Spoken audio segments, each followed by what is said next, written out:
First question, இந்திய அரசியலமைப்பு நிர்ணய சபையின் தலைவராக தேர்ந்தெடுக்கப்பட்டவர். Answer option B, doctor Rajendra Prasad.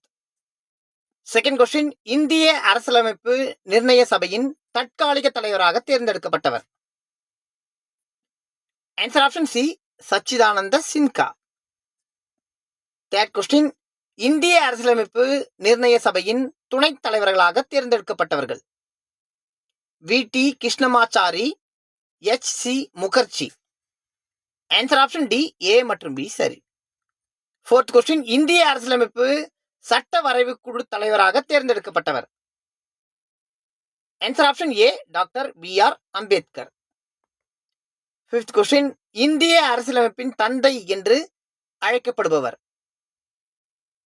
Answer option A, doctor B R. Ambedkar. இது போன்ற பயனுள்ள தகவல்களை பெற நமது காக்கியின் கனவுகள் யூடியூப் சேனலை சப்ஸ்கிரைப் செய்து கொள்ளுங்கள். நன்றி.